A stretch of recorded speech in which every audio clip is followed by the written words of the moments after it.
Habot nga hinpira nga bayolente nga mga panhinabo hapitira nga mga eskwelahan dinhi sa Pilipinas.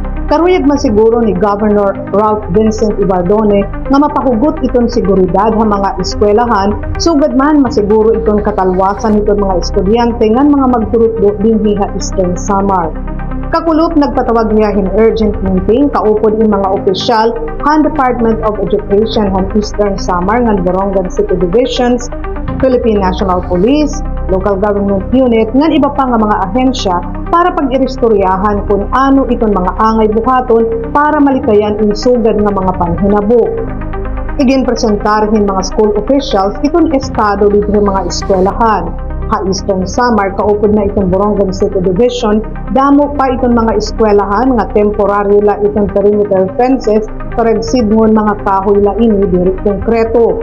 Mayada gihapon mga eskwelahan nga waray mga uniformed guards o mga watchmen.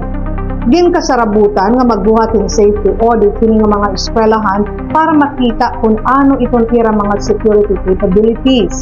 Maupay paggamitin mga metal detectors, CCTV cameras, nganduga nga security personnel pero problema hini itong kakulang hinpondo.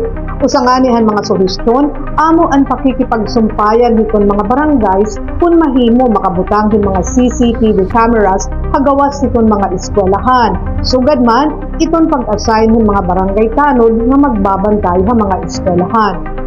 Sumalat ng Governor Ibardone, andam itong gobyerno probinsyal pag-alutaga hinpondo para hin mga pitad ngan mga butang nga makakasiguro itong katalwasan hitong aton mga kabataan ngan mga magturutdo mentras nga aadhira ha aton mga eskwelahan. Magbabaga tayo already immediately for this year para sa school safety measures natin. Whether it is items, kailangan natin yung items, if meron tayo kailangan natin ng mga fencing, kailangan tayo ayusin na infrastructure sa site yan.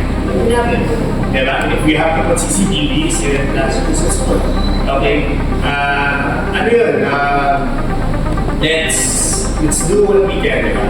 Buhat tayo yung paraan. Siring naman itong Philippine National Police, gintatalimuha nira in mas makusog na police visibility palibot sa mga eskwelahan. Mayada gihapon mga panawagan na ira nga pahinumdumon itong mga may-ada lisensya pagdarangan pagtag-iyahin mga pusil nga maging mahirot ilabi na paghimos itong ira mga armas para diri ini dali-dali makukuha hindi sang himo.